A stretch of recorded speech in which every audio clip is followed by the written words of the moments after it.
IAS, IPS, ఐఆర్ఎస్ల కోసం నిర్మిస్తున్న నివాస సముదాయాల దగ్గర పరిస్థితి ఎట్లా ఉందో మా ప్రతినిధి శివ అందిస్తారు. రాజధాని ప్రాంతంపై జరుగుతున్న సోషల్ మీడియాలో జరుగుతున్న ప్రచారానికి సంబంధించి ఉదయం నుంచి రాజధాని ప్రాంతంలో పర్యటిస్తూ ఉన్నాం.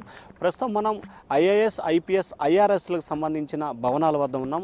ఈ రోడ్డు కూడా మనం చూసుకోవచ్చు, చాలా నీట్గా ఉన్న పరిస్థితి కనిపిస్తూ ఉంది. 2018-19లో అప్పటి టీడీ ప్రభుత్వం వేసిన ఈ రోడ్డు ఇది ఇప్పటికి కూడా అలాగే ఉంది. ఎక్కడా కూడా ఇక్కడ చుక్క నీరు కూడా నిలబడ్డ దాఖలాలు లేవు.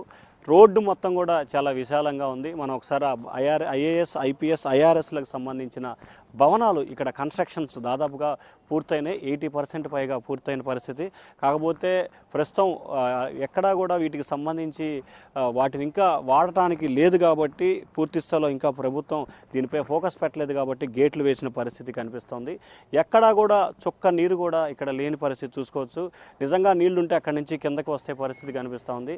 కానీ ఎక్కడా కూడా చుక్క నీరు ఇక్కడ స్టోరేజ్ కానీ లేకపోతే నిలిచిపోయిన దాఖలాలు కానీ ఇక్కడ లేవు.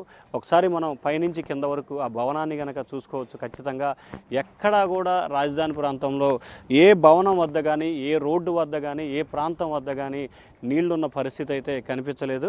కానీ ఎందుకు గత కొన్ని రోజులుగా అంటే 2-3 రోజుల కాలంగా కూడా విస్తృతంగా జరుగుతున్న ప్రచారానికి సంబంధించి వాస్తవికత దర్పాన్ని రాష్ట్ర ప్రజల ముందు ఉంచాలనేది ఏకైక ధ్యేయంతో బిగ్ టీవీ ఇటువంటి ప్రయత్నాలు చేస్తూ ఉంది.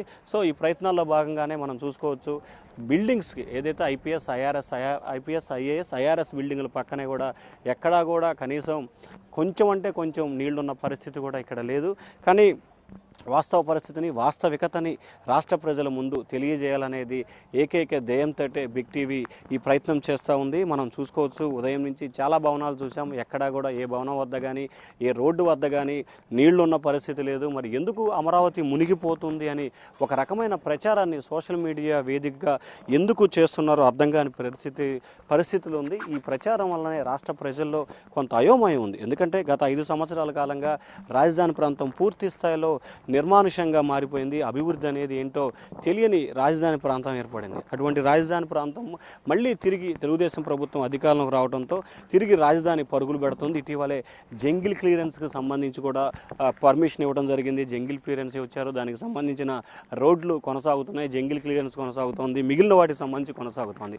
అన్ని రకాలకు సంబంధించి కూడా రాజధాని పనులు శరవేగంగా కొనసాగుతున్నాయి. వచ్చే డిసెంబర్ 1వ తేదీ నుంచి రాజధాని పనులను తిరిగి ప్రారంభించాలని చెప్పి ప్రభుత్వం దృఢ సంకల్పంతో ఉంది. దానిలో భాగంగానే ఇప్పటికే మున్సిపల్ శాఖ మంత్రి నారాయణ రాజధాని ప్రాంతంలో అనేక సందర్భాల్లో పర్యటించారు.